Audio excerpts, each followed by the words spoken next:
इतना इसमें अंतर है। अभय कुमार की भांति श्री कृष्ण वासुदेव ने हिरण्यगमेशी देवता की आराधना की और एक छोटा भाई प्राप्त करने की इच्छा जताई है।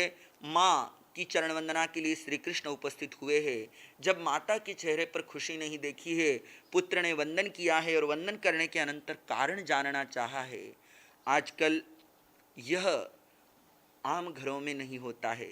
माता अगर दुखी है तो पुत्र या पुत्री दोनों को ही माता पिता के दुख का कारण जानना चाहिए, उन्हें उस दुख से दूर करने का उपाय करना चाहिए। जैसे श्री कृष्ण ने एक आश्वासन भरे वचन दिए कि हे माँ, आप उदास मत हो, मैं ऐसा प्रयत्न करूँगा जिससे मेरा भी माँ जाया छोटा भाई होगा। इस तरह माँ को इष्टकांत वचनों से जो है आश्वस्त किया और फिर स्वयं पौषधशाला में गए हैं। वहां जाकर के तेले तप की आराधना की है, हिरण्यगमेशी देव का ध्यान किया है और कहते हैं तेले की पूर्ति के दिन देवता का आसन चलायमान होता है। कृष्ण वासुदेव ने हिरण्यगमेशी देव की आराधना तेले तप के साथ की। देव प्रकट हुआ और वासुदेव श्री कृष्ण हाथ जोड़कर उस हिरण्यगमेशी देव के चरणों में निवेदन करते हैं, हे देवानुप्रिय, मैं चाहता हूं कि आप मुझे एक छोटा सहोदर भाई दे। तब हिरण्यगमेशी देव ने श्री कृष्ण वासुदेव को उत्तर देते हुए कहा, हे देवानुप्रिय, देवलोक से चौकर तुम्हारे यहाँ एक छोटा सहोदर भाई हो जाएगा, परंतु वह बालक जब बड़ा होगा, यौवन अवस्था को प्राप्त होगा, तब अरिहंत ऋषि भी भगवान के पास मुंडित होकर दीक्षित हो जाएगा। इस प्रकार श्री कृष्ण वासुदेव को 2 बार 3 बार कहकर हिरण्यगमेशी जिस दिशा से आया था उसी दिशा की ओर चला गया। कृष्ण महाराज ने पौषशाला में तेले तप की आराधना की है और हिरण्यगमेशी देव को प्रसन्न किया है, अपनी प्रार्थना उनके सामने रखी है। देव ने बता दिया है कि हाँ, तुम्हारा एक छोटा भाई अवश्य होगा, परंतु यहाँ तक की बात तो सबने याद रखी है, परंतु जो देव ने आगे कहा था वो सब भूल गए, क्योंकि भाई हो जाएगा इतनी ही प्रसन्नता उनको, अत्यधिक प्रसन्नता हुई है उसकी। और परंतु उस देव ने कहा कि वह जब यौवन अवस्था को प्राप्त होगा तो वह मुंडित होकर दीक्षित हो जाएगा। तदनंतर वासुदेव श्री कृष्ण पौषधशाला से बाहर निकलकर जहाँ देव की माता थी वहाँ पर आए। आकर के माँ को चरण वंदना की और बोले, माता, मेरा छोटा सहोदर भाई हो जाएगा। और इस प्रकार देव की देवी को इष्ट कांत वचनों से जो है आश्वस्त किया और जिस दिशा की ओर से आए थे उसी दिशा की ओर वे चले गए हैं। आगे घटना यूं घटती है कि तदनंतर किसी अन्य समय माता देव की देवी ने अपने शयनागार में बड़े ही कोमल एवं सुखद शैया पर सोते हुए सिंह का स्वप्न देखा है। स्वप्न देखने के अनंतर वह जाग उठी। स्वप्न का सारा वृत्तांत उसने अपने पति वासुदेव को सुनाया। महाराज वासुदेव ने स्वप्न पाठकों को बुलाया, उनसे स्वप्न का फल पूछा। स्वप्न पाठकों ने उसका फल एक सुयोग्य पुण्यात्मा पुत्र की प्राप्ति बताया। माता देव की स्वप्न पाठकों से स्वप्न का फल सुनकर बड़ी ही प्रसन्न हुई, क्योंकि उसके मन में एक इच्छा थी कि मेरे भी एक पुत्र हो जिसकी बाल लीलाएं में भोगूं। समय आने पर उसने गर्भ को धारण किया और वह उसका उचित रीति से पालन पोषण करने लग गई। तदनंतर 9 मास हो जाने के पश्चात माता देवकी ने जपा कुसुम तथा रक्तबंधु जीवक वीर बहुटी के समान, लाख के रंग के समान, विकसित पारिजात के समान तथा प्रातःकालीन सूर्य के समान कांति वाले, सबके नेत्रों को आनंद देने वाले, सुकुमार अंगों वाले तथा सुंदर रूप वाले, हाथी के तालू के समान रक्त तथा कोमल पुत्र को जन्म दिया। पुत्र का जन्म संस्कार ज्ञाता धर्म कथांग सूत्र में वर्णित मेघ कुमार के समान जानना चाहिए। नाम संस्कार करते समय कहा गया कि हमारा यह बालक हाथी के तालू के समान रक्त वर्ण वाला तथा कोमल अंगों वाला है, इसलिए इस बालक का नाम गज सुकुमाल होना चाहिए।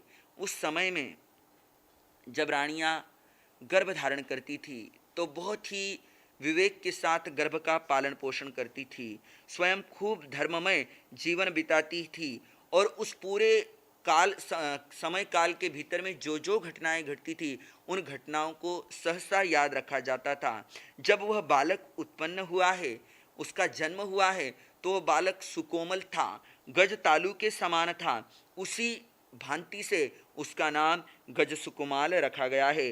राजकुमार गज सुकुमाल की बाल्यावस्था तथा विद्या प्राप्ति का समस्त वर्णन मेघ कुमार के समान जानना चाहिए। उसी तरह उसे 5 धाय माताओं के द्वारा उसका पालन पोषण हुआ है। जब वह 8 वर्ष का हुआ तो उसे कलाचार्य के पास शिक्षा अध्ययन के लिए, विद्या अध्ययन के लिए भेजा गया है। जब वह भोगों को भोगने में पूर्णतया समर्थ हो गया तब वह घर लौट करके आया है। इस तरह यहाँ पर यह बताया गया है कि उस गज सुकुमाल का बाल्यकाल कैसा था। यहाँ पर कुछ विशेषण बताए गए हैं। जपा जया यह एक वनस्पति विशेष का नाम है। यह एक फूल होता है जो रक्तवर्णीय यानी लाल रंग का होता है। रक्त बंधु जीवक, यह शब्द रक्त और बंधु जीवक इन 2 पदों से बना है। रक्त लाल वर्ण को कहते हैं और बंधु जीव गुल्म विशेष दोपहरिया का पौधा जिसमें लाल रंग के फूल लगते हैं। लाक्षारस महावर को कहते हैं। महावर राजस्थान में स्त्रियां अक्सर अपने पाँवों में लगाया करती है। सरस पारिजातक में सरस शब्द विकसित खिला हुआ इस अर्थ का बोधक है। तरुण दिवाकर यानी युवावस्था को प्राप्त हुआ सूर्य, अतः मध्याह्न के सूर्य को ही तरुण दिवाकर कह सकते हैं, परंतु प्रस्तुत में यह अर्थ इष्ट नहीं है क्योंकि राजकुमार सुकुमाल का वर्ण रक्त होने से दोपहर के सूर्य के साथ उसका अन्वय नहीं हो सकता। इसीलिए उदीयमान सूर्य, उगता हुआ सूरज आपने देखा हो किस तरह रंग का होता है, कुछ वैसा ही रंग राजकुमार गज सुकुमाल का था। यहाँ पर बताया कि मेघ कुमार के समान जन्म का वर्णन जानना चाहिए। घर में पुत्र उत्पन्न हुआ है तो उसकी खुशी उस जमाने में किस प्रकार मनाई जाती थी। कहते हैं कि जिसका जो सूचना देती थी दासी महाराज को कि आपके पुत्र रत्न उत्पन्न हुआ है, उस दासी को सदा सदा के लिए दासता से मुक्त कर दिया जाता था। उसको इतनी धनराशि दी जाती थी कि वो अपने जीवन में कभी भी पीछे मुड़ करके ना देख सके, सदा सुख भोग के साथ रह सके। दूसरा, नगर को सुगंधित जल से पवित्र कराया जाता था। जितने कैदी उस समय में कारागार में होते थे, जेल में होते थे, उनको बंधन मुक्त किया जाता था। तोल माप की वृद्धि की जाती थी। 10 दिन के लिए सभी व्यापार कर मुक्त कर दिए जाते थे। गरीबों और अनाथों को राजाओं के हाथ से मुक्त दान दिया जाता था। 10 दिन तक राज्य में आनंद महोत्सव मनाया जाता था। 12वें दिन राजा विपुल भोजन बनवाकर मित्र ज्ञाति राज्य सेवक आदि के साथ खाते खिलाते हुए आनंद प्रमोद का उत्सव मनाते थे और फिर उनका वस्त्राभूषण आदि से सत्कार सम्मान कर नामकरण संस्कार किया जाता था। आगे घटना घट रही है। उसी द्वारिका नगरी में देव की महारानी और वसुदेव का यह पुत्र, कौन से नंबर का पुत्र है? यह 8वें नंबर का पुत्र है और यह गज सुकुमाल उत्पन्न हुआ है। उसी द्वारिका नगरी में सोमिल नाम का एक ब्राह्मण रहता था। वह रिद्धि संपन्न, ऋग्वेद यजुर्वेद आदि वेदों के ज्ञान में पूर्णतया निष्णांत और पारंगत था। उस सोमिल ब्राह्मण की धर्मपत्नी का नाम सोमश्री था। सोमश्री अंगोपांग के सौंदर्य तथा स्वभाव की दृष्टि से बड़ी कोमल थी। सोमिल ब्राह्मण की पुत्री सोमश्री ब्राह्मण की बेटी का नाम सोमा था। सोमा बालिका बड़ी कोमल तथा रूपवती थी। रूप, आकार तथा लावण्य सौंदर्य की दृष्टि से उसमें कोई दोष नहीं था। अतएव वह उत्तम तथा उत्तम शरीर वाली थी। एक समय की बात है, उस सोमा बालिका ने स्नान किया, आभूषणों से अपने शरीर को आभूषित किया, कुब्जा बोनी आदि अनेक विध दासियों को अपने साथ लेकर के, वह है तो एक ब्राह्मण की बेटी, परंतु उसके घर में भी दास दासियां हैं। अपने साथ दास दासियों को लेकर के वह पूरी तरह से वस्त्राभूषणों से अलंकृत होकर सज धज करके घर से निकलती है और राजपथ पर आ गई है। राजपथ जिसे आप मेन हाईवे कह लो वर्तमान के भाषा में, वहाँ पर आती है और आकर के अपनी दासियों के साथ वह खेल रही है। कैसे खेल रही है? सोने की गेंद के साथ। ये उस समय की ऐश्वर्य की बात बतलाई जा रही है कि खेल खिलौने भी सोने चांदी के हुआ करते थे। इतनी समृद्धि हमारे उस भारत देश में थी जिसे सोने की चिड़िया कहा जाता था। सोने की गेंद के साथ वह खेल रही है। कहते हैं कि लक्ष्मी और सरस्वती एक साथ नहीं रहा करती। ब्राह्मण के पास सरस्वती है तो लक्ष्मी होगी ही, ऐसा कहा नहीं जा सकता। हम अक्सर देखते हैं जो अधिक विद्वान होते हैं वो धनवान नहीं होते, और जो धनवान होते हैं उनके पास विद्वत्ता की कुछ कमी होती है। परंतु इस सोमिल ब्राह्मण के पास दोनों का ही मधुर संगम था। वह सरस्वती का उपासक तो था ही था, लक्ष्मी भी उस पर पूर्णतया प्रसन्न थी। उस काल तथा उस समय में अरिहंत अरिष्टेमी भगवान उस द्वारिका नगरी में पधारे। जनता दर्शन करने के लिए भगवान के श्री चरणों में उपस्थित हुई। जब कृष्ण वासुदेव ने जाना कि अरिहंत अरिष्टेमी भगवान पधारे हैं, तो उन्होंने भी स्नान आदि किया, वस्त्राभूषणों से अलंकृत हुए और राजकुमार गज सुकुमाल को अपने साथ लेकर हाथी के कंधे पर बैठ जाते हैं। उन्होंने कोरंट वृक्ष के फूलों से युक्त छत्र धारण कर रखा था, श्वेत चंवर झुलाए जा रहे थे। इस प्रकार महाराजा कृष्ण द्वारिका नगरी के बीचों बीच होते हुए अरिहंत अरिष्टेमी भगवान के दर्शनों को चल देते हैं। इधर वो सोमा बालिका राजपथ पर खेल रही है, उधर भगवान पधारे हैं। भगवान के आगमन की सूचना सुनी है तो कृष्ण वासुदेव और राजकुमार गज सुकुमाल दोनों ही भगवान की चरण वंदना को जाने के लिए यथोचित तैयार होकर के निकलते हैं। महाराजा श्री कृष्ण जब राजमार्ग पर पहुंचे तो उन्होंने वहां पर सोने की गेंद के साथ खेलती हुई सोमा बालिका को देखा। जो ही सोमा को देखा तो उसके रूप लावण्य को देख करके वो आश्चर्यचकित रह गए। तत्काल उन्होंने अपने सेवक पुरुषों को बुलाया और बुलाकर कहा, भद्र पुरुषों, ये कन्या कौन है, इसका पता लगाओ।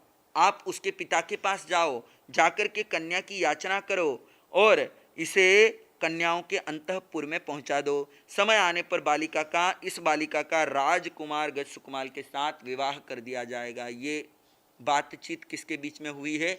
कृष्ण वासुदेव और राज सेवकों के बीच में। उधर वो राज सेवक जो है सोमिल ब्राह्मण के पास गए हैं, उन्होंने सारी स्थिति बताई है। ब्राह्मण तो खुशी के मारे फूला नहीं समाया, उसने अपनी बालिका को खुशी खुशी उन राज सेवकों को दे दिया, क्योंकि वो क्या जान रहा था कि मेरी पुत्री भी रानी महारानी बनेगी। ऐसा सोच करके उसने बालिका को दे दिया है। बालिका को लेकर के राज सेवकों ने कन्याओं के अंतःपुर में पहुंचा दिया है। इधर कृष्ण वासुदेव और गज सुकुमाल द्वारिका नगरी के मध्य से निकलकर जहाँ शास्त्राम्र वन नामक उद्यान था वहाँ आए हैं। अरिहंत अरिष्टेमी से का साक्षात्कार होने पर हाथी से नीचे उतरे, भगवान के चरणों में उपस्थित हुए, विनय भक्ति के साथ उनकी सेवा करने लग गए। भगवान अरिष्टेमी ने कृष्ण वासुदेव, राजकुमार गज सुकुमाल तथा अन्य उपस्थित जनता को धर्मोपदेश दिया। धर्मोपदेश सुनकर कृष्ण महाराज चले गए। राजकुमार गज सुकुमाल अरिहंत भगवान अरिष्टेमी जी का उपदेश सुनकर उनके चरणों में निवेदन करते हैं। अब वो युवावस्था को प्राप्त हो गए हैं। देवता का वह वचन पुनः स्मरण हो आता है कि पुत्र तो होगा, परंतु युवावस्था को जब वो प्राप्त होगा तो वह मुंडित यावत दीक्षा ग्रहण करेगा। वह राजकुमार गज सुकुमाल भगवान को कहता है, हे भगवान, आपकी अमृतवाणी मेरे हृदय में वैराग्य को उत्पन्न कर रही है। मैं साधु बनना चाहता हूँ, इसके लिए मैं अपने माता पिता से पूछता हूँ और आज्ञा मिलते ही मैं आपके चरणों में आकर दीक्षा ग्रहण करूँगा। भगवान अरिष्टेमी को वंदन करने के अनंतर राजकुमार गज सुकुमाल अपने घर आए हैं। आकर के माता देवकी तथा पिता वसुदेव को वह अपने वैराग्य की बात बतलाते हैं और बात बतलाते हुए कहते हैं कि हे माँ, मैं दीक्षा लेना चाहता हूँ, आप मुझे जो है दीक्षा की आज्ञा प्रदान करें। और माता पिता तब यह कहते हैं कि हे पुत्र, तुम क्या जानो कि दीक्षा क्या होती है? तुम अभी अविवाहित हो, सर्वप्रथम तुम्हारा विवाह होना चाहिए। संतति होने के अनंतर उस पर अपना दायित्व डालकर फिर तुम दीक्षा ग्रहण करना, यही उचित हो सकता है, इससे पहले नहीं। वह जमाना था जब ऐसा कहते थे कि संसार के सारे काम पूरे हो जाए, उसके बाद संयम के मार्ग पर आगे बढ़ना। वर्तमान में भी बहुत सारे लोगों के मन के अंदर ये बात बैठी हुई है कि पहले संसार को निपटा लूं, फिर दीक्षा ग्रहण कर लूँगा। परंतु एक बात सदैव ज्ञात रखिएगा, सदैव अपने जीवन में अंतःकरण में रखिएगा कि जब वैराग्य आ जाए, जब भीतर में वैराग्य की तीव्र भावना उत्पन्न हो, तब ऐसे भाव और अधिक वृद्धिंगत कीजिए कि हाँ, मुझे संयम के मार्ग पर आगे बढ़ना है। तब संसार की ओर आगे बढ़ने का नहीं सोचना। राजकुमार गज सुकुमाल साधु बनना चाहते हैं। यह समाचार जब श्री कृष्ण वासुदेव को मिला तो वे गज सुकुमाल के पास आते हैं, आकर के उसका आलिंगन करते हैं, उसे गले लगाते हैं और अपनी गोद में बैठाकर वे गज सुकुमाल को कहते हैं, हे देवानुप्रिय, देव के समान प्रिय, तू मेरा माँ जाया छोटा भाई है, अतः तुम्हें मेरा कहना अवश्य मानना चाहिए। मेरी इच्छा है कि तुम इस समय दीक्षा लेने का विचार त्याग दो, छोड़ दो, मैं तुम्हें बड़े समारोह के साथ इस द्वारिका नगरी का राजा बनाऊंगा। वसुदेव महाराज श्री कृष्ण के ऐसा कहने पर गज सुकुमार मौन रहे। अक्सर मैंने अपने जीवन में देखा है और आमतौर पर यह देखा जाता है कि जब कोई संयम के मार्ग पर आगे बढ़ता है तो उसे अन्य अनेक तरह के प्रलोभन दिए जाते हैं, ये दे दूंगा, ये दे दूंगा, ये दे दूंगा। इसी तरह उस गज सुकुमार को भी कहा गया कि तुम्हें राज्य देता हूँ, राजा बना देता हूँ, तुम क्या करो, दीक्षा का विचार छोड़ दो, दीक्षा लेने का भाव छोड़ दो। इस बात पर गज सुकुमार मौन रहे। उन्होंने अपने बड़े भाई कृष्ण महाराज की बात का कोई उत्तर नहीं दिया। कुछ विचार करने के अनंतर गज सुकुमार वासुदेव महाराज श्री कृष्ण और माता पिता से इस प्रकार कहते हैं, हे आदरणीय पूज्य पुरुषों, मनुष्य का शरीर कैसा है, कफ मल मूत्र आदि का घर है, एक न एक दिन इसे छोड़ना ही पड़ेगा। इसलिए मेरी हार्दिक इच्छा है कि आप मुझे दीक्षा ग्रहण करने की आज्ञा दे दे। आपकी आज्ञा पाकर मैं अरिहंत भगवान अरिष्णेमी के चरणों में पहुंचकर साधु बन जाऊं। राजकुमार ने अपनी इस बात को 2-3 बार दोहराया। वो माँ, वो पिता जिसने अत्यंत प्रयत्न पुरुषार्थ भावना के साथ उस पुत्र के उत्पन्न होने की कामना की थी, वो माँ कहती है, तू ही धड़कनों में गूंजे मेरे प्राण का तराना, सह ना सकूंगी सुन ले मेरे लाल तेरा जाना, तू ही धड़कनों में। मैंने तो तुझसे पहले जाए थे 7 बेटे, मैंने तो तुझसे पहले जाए थे 7 बेटे, पर माँ बनाया तूने, पर माँ बनाया, सिखला के लोरी गाना, तू ही धड़कनों। पुत्र जन्म के पश्चात माता सबसे अधिक प्रसन्न कब होती है? एक प्रश्न है। माँ सबसे अधिक प्रसन्न पुत्र के जन्म के पश्चात कब होती है? तो उत्तर में कहा जाता है कि जब बालक अपने मुख से सर्वप्रथम बार अपनी माँ को माँ कहकर पुकारता है। माता को उस समय में सबसे अधिक आनंद होता है। वो देवकी महारानी कहती है कि मैंने 1 नहीं 2 नहीं 7 पुत्रों को जन्म दिया, परंतु बाल लीलाएं तेरी ही सुनी है, तेरी ही देखी है, तुझसे ही बाल क्रीड़ाएं की है, तेरे मुख से ही मैंने माँ का उच्चारण सुना है। माँ तूने ही मुझे बनाया है, लोरी गाना सिखाया है। यह बात तेरे मन में कैसे आ गई कि तू दीक्षा लेना चाहता है?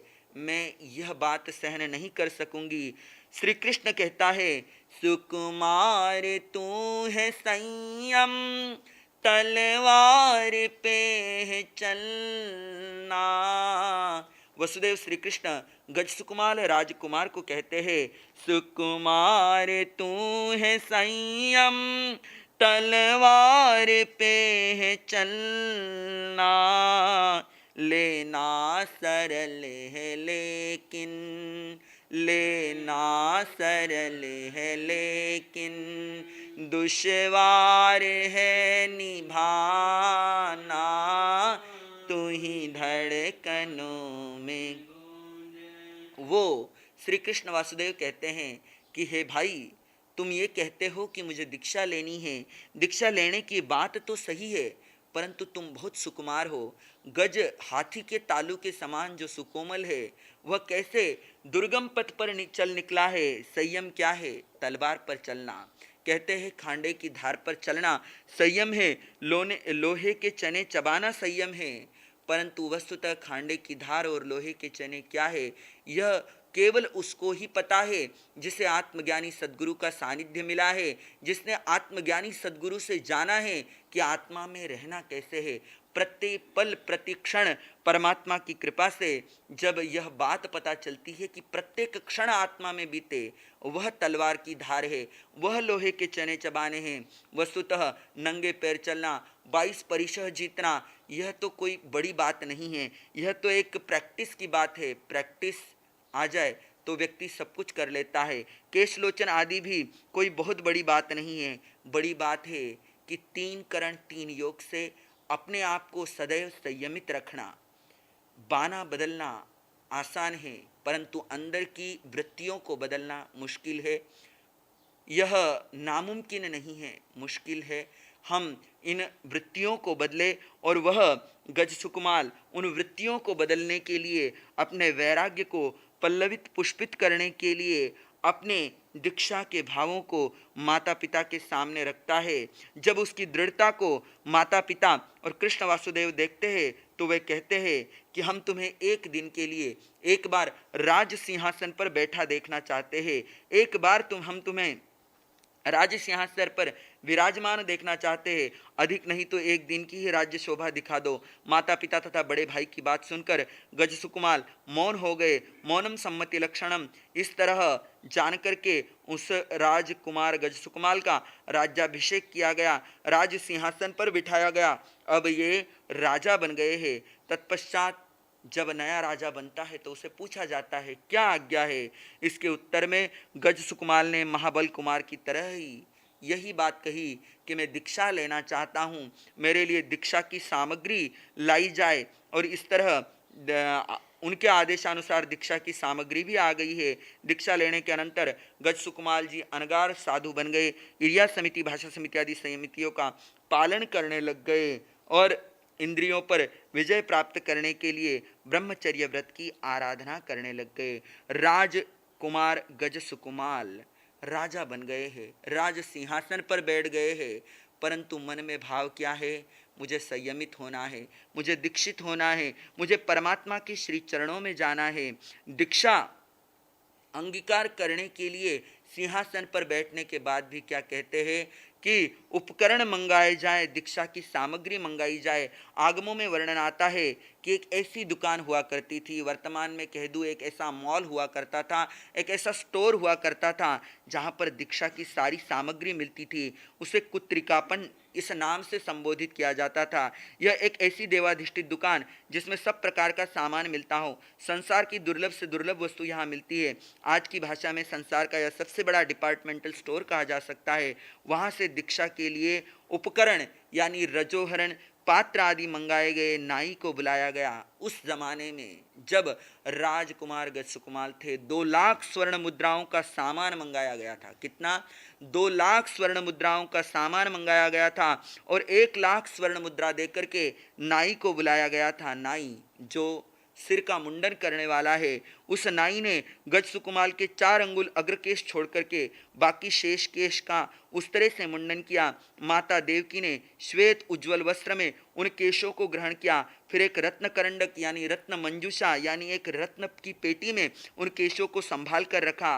और माँ कहती है कि ये मेरे प्रिय पुत्र के केश है जो बहुत सारे पर्वों, महोत्सव, तिथियों में पुत्र की याद के रूप में हमारे पास रहेंगे। इस कथानक से यह ध्वनित होता है कि वासुदेव श्री कृष्ण तथा इनके माता पिता गंभीर विचारक और अत्यधिक दूरदर्शी थे। इन्होंने गज सुकुमाल के अंतर जगत को समझने का यत्न किया है। इसमें 2 बातें सामने आती है। पहली बात, गज सुकुमाल राज्य को श्रेष्ठ समझता है या संयम साधना को?